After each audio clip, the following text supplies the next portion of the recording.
இன்னைக்கு நம்ம பைத்தானோட கண்டினியூஷன் தான் பார்க்க போகிறோம். இஃப் கண்டிஷன் யூஸ் பண்ணி ஒரு சில ப்ரோக்ராம்லாம் எப்படி பண்ணுறது அப்படின்றத பற்றி பார்ப்போம். இந்த ப்ரோக்ராம்ஸ்லாம் ரொம்ப முக்கியமான ப்ரோக்ராம்ஸ். இது பண்ணுறதுனால நம்மளுக்கு வந்து ப்ரோக்ராமிங் நாலேஜ் வந்து இன்க்ரீஸ் ஆகும். ஓகே, இப்போ நம்ம என்ன ப்ரோக்ராம் பண்ண போகிறோம் அப்படின்னா, யூசர் கிட்டேருந்து 2 வேல்யூவை கெட் பண்ண போகிறோம். அதாவது 2 இன்டீஜர் கெட் பண்ண போகிறோம். அதில் எது பெரிய நம்பர் அப்படின்றத நம்ம கண்டுபிடிக்க போகிறோம். இது இஃப் கண்டிஷனை யூஸ் பண்ணி இந்த ப்ரோக்ராம் எழுத போகிறோம். 2 இன்டீஜரை இன்புட்டாக வாங்கி 2 வேரியபிளை நம்ம ஸ்டோர் பண்ணணும். ஃபஸ்ட்டு இப்போ நான் ஏ அப்படின்னு ஒரு வேரியபிளை கிரியேட் பண்ணுறேன். அடுத்தது பி அப்படின்னு ஒரு வேரியபிளை கிரியேட் பண்ணி அதையும் யூசர் கிட்ட இருந்து டேட்டாவை கலெக்ட் பண்ணுற மாதிரி ஒரு ஸ்டேட்மெண்ட் கொடுக்க போகிறேன். ஓகே, இப்போ 2 வேரியபிள் கிரியேட் பண்ணியாச்சு. இப்போ நம்ம இந்த ப்ரோக்ராமை எக்ஸிக்யூட் பண்ணோம் அப்படின்னா நம்ம 2 நம்பர் என்டர் பண்ணுவோம். ஃபர்ஸ்ட் நம்பர் வந்து ஏல ஸ்டோர் ஆகும், செகண்ட் நம்பர் வந்து பியில் ஸ்டோர் ஆகும். ஓகே, இதுக்கப்புறம் நம்ம இஃப் கண்டிஷனை யூஸ் பண்ண போகிறோம். இப்போ ஏல என்ன வேல்யூ டைப் பண்ணுவாங்க, பியில் என்ன வேல்யூ டைப் பண்ணுவாங்கன்னு தெரியாது. நம்ம ஏ பியை வச்சு தான் நம்ம என்ன பண்ணணும், இஃப் கண்டிஷன் யூஸ் பண்ணி செக் பண்ணணும். இப்போ இஃப் பெரிய நம்பரா என்னன்றதை கண்டுபிடிக்கிறது கிரேட்டர் தென் அப்படின்னு சொல்லுவோம். இப்போ ஏ கிரேட்டர் தென் பி இப்படின்னு கொடுக்குறேன். இப்படி கொடுத்தா என்ன மீனிங் அப்படின்னா, பியை விட ஏ பெரிய நம்பரா அப்படின்னு சொல்லிட்டு ஒரு கொஸ்டின் கேட்குறோம். ஒருவேளை அந்த கண்டிஷன் ட்ரூவா இருந்துச்சுன்னா ஏ தான் வந்து பெரிய நம்பர். அப்போ நம்ம பிரிண்ட் ஸ்டேட்மெண்ட்ல கொடுத்துடலாம், ஏ இஸ் கிரேட்டர் அப்படின்னு கொடுக்கறதுக்கு பதிலாக அந்த ஏவோட வேல்யூவை நம்ம பிரிண்ட் பண்ணலாம். டபுள் கொட்டேஷன் இல்லாமல் ஏன்னு கொடுக்குறேன் அப்படின்னா ஏவோட வேல்யூ பிரிண்ட் ஆகும். கமா கொடுத்துட்டு டபுள் கொட்டேஷனில் இஸ் கிரேட்டர் தென் பி அப்படின்னு கொடுக்க போகிறேன். அப்படின்னா கமா போட்டு இந்த இடத்துல பி, அதாவது பியோட வேல்யூவை நான் பிரிண்ட் பண்ணுறேன். அங்கே டபுள் கொட்டேஷனுக்குள்ள A is greater than B அப்படின்னு கொடுத்துருந்தோன்னா அங்கே பிரிண்ட் ஆகுறதும் ஏ இஸ் கிரேட்டர் தென் பின்னு தான் பிரிண்ட் ஆகும்.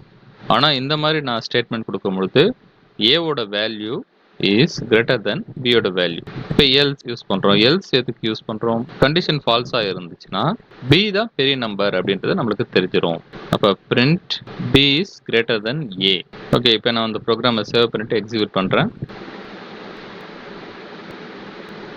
ஏவோட வேல்யூ 56 ஸ்டோர் ஆயிருக்கும், பியோட வேல்யூ 67 ஸ்டோர் ஆயிருக்கும். பிரிண்ட் ஆகும்போது என்ன இருக்குன்னா ரெண்டுத்தையும் கம்பேர் பண்ணிட்டு இஃப் கண்டிஷன் மூலமா செக் பண்ணிட்டு பி தான் வந்து பெரிய நம்பர், அப்போ எல்ஸ் பார்ட் தான் எக்ஸிக்யூட் ஆயிருக்கும். பியில் என்ன வேல்யூ இருக்கு, 67. 67 இஸ் கிரேட்டர் தென் 56.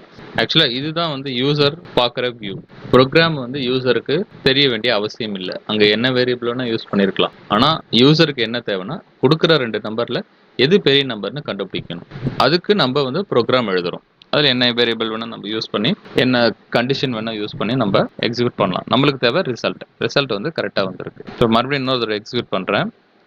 இப்போ ஃபஸ்ட்டு நம்பர் வந்து பெரிய நம்பராக கொடுக்குறேன், அப்பயும் வருது. 2 காம்பினேஷனில் நம்ம வேல்யூ கொடுத்தாலும் ஆன்சர் நம்மளுக்கு கரெக்டாக வருது. ஓகே, இப்போ வந்து இன்னொரு ப்ரோக்ராம் நம்ம பண்ண போகிறோம். இப்போ யூசர் கொடுக்குற நம்பரை நம்ம செக் பண்ண போகிறோம், அது ஆட் நம்பரா இல்லை ஈவன் நம்பரா அப்படின்றத நம்ம செக் பண்ண போகிறோம். இப்போ நம்ம ஒரு நம்பர் தான் வாங்க போகிறோம், அதனால் ஒரு வேரியபிள் கிரியேட் பண்ணிவிட்டு அப்புறம் இன்புட்குள்ளே என்டர் எனி நம்பர் அப்படின்றத கொடுத்துட்டேன். இப்போ யூசர் ஒரு நம்பர் என்டர் பண்ண உடனே ஏல ஸ்டோர் ஆகும். இப்போ ஏவை தான் நான் செக் பண்ண போகிறேன். ஆட் நம்பர் ஈவன் நம்பர் அப்படின்னா என்ன அப்படின்றத தெரிஞ்சுப்போம். ஆட் நம்பர் அப்படின்றது ஒற்றைப்படை எண் அப்படின்னு சொல்லுவோம். அதாவது 1, 3, 5, 7, 9 இதெல்லாம் வந்து ஆட் நம்பர். ஈவன் நம்பர் அப்படின்றது இரட்டைப்படை நம்பர் அப்படின்னு சொல்லுவோம். 2, 4, 6, 8, 10 இதெல்லாம் வந்து ஈவன் நம்பர் அப்படின்னு சொல்லுவோம். சரி, இப்போ இருக்கிற நம்பரை எப்படி நம்ம அதை ஆட் நம்பரா ஈவன் நம்பரை கண்டுபிடிப்போம் அப்படின்னா, ஈவன் நம்பரை 2ஆல் நம்ம டிவைட் பண்ணும்போது ரிமைண்டர் வந்து 0 வரும். ஆட் நம்பரை 2ஆல் டிவைட் பண்ணும்போது ரிமைண்டர் வந்து 1 அப்படின்னு சொல்லிட்டு வரும்.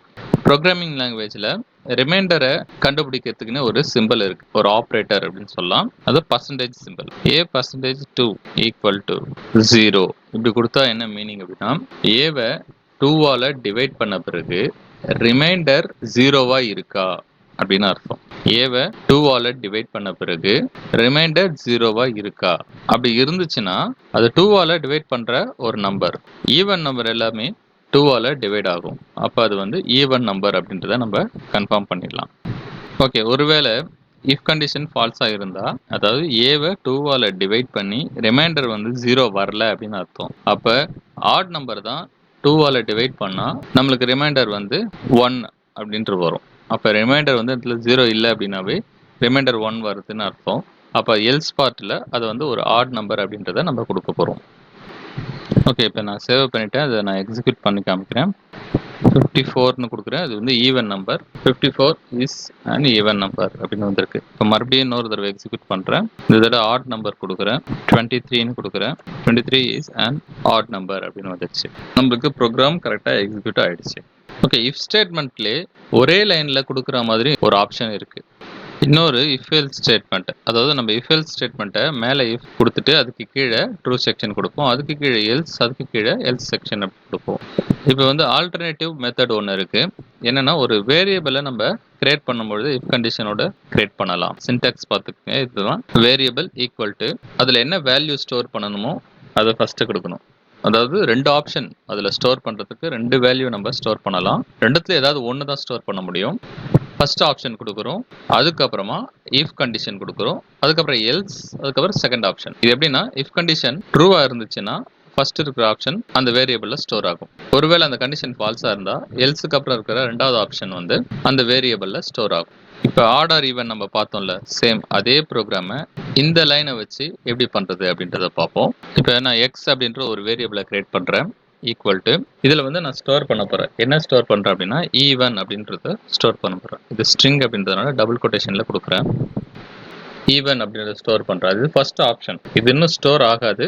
இப்படியே என்டர் ப்ரெஸ் பண்ணிட்டோம் அப்படின்னா எக்ஸில் வந்து ஈவன்றது ஸ்டோர் ஆகிடும். ஆனால் இப்போ நம்ம இந்த இடத்துல இஃப் கண்டிஷனை கொடுக்க போகிறோம். இஃப் ஏ %2 ஈக்குவல் டு 0 இது போல் கொடுத்தா என்ன மீனிங்? இஃப் கண்டிஷன் செக் பண்ணும், ஏ %2 ஈக்குவல் டு 0, அதாவது ஏவை 2ஆல் டிவைட் பண்ணும்போது ரிமைண்டர் நம்மளுக்கு 0 வந்துச்சுன்னா இந்த ஈவன் அப்படின்ற வேல்யூவை எக்ஸில் ஸ்டோர் பண்ணு அப்படின்னு அர்த்தம். அப்படி ஒருவேளை அந்த கண்டிஷன் ஃபால்ஸாக இருந்தா எல்ஸ் ஆட் அப்படின்னு ஸ்டோர் பண்ணு அப்படின்னு இருக்கும். அவ்வளோதான். அப்போ எக்ஸில் வந்து ரெண்டில் ஏதாவது ஒரு வேல்யூ ஸ்டோர் ஆகிடும். ஒன்று ஈவன்னு ஸ்டோர் ஆகும், அப்படி இல்லைன்னா ஆடுன்னு ஸ்டோர் ஆகும். அது ஏவோட வேல்யூவை பொறுத்து இருக்கு. ஓகே, இப்போ நம்மளுக்கு வந்து எக்ஸில் ஈவன் ஆர் ஆட் ரெண்டுத்துல ஏதாவது ஒன்று ஸ்டோர் ஆயிருக்கும். இப்போ நம்ம அதை பிரிண்ட் பண்ண போகிறோம்.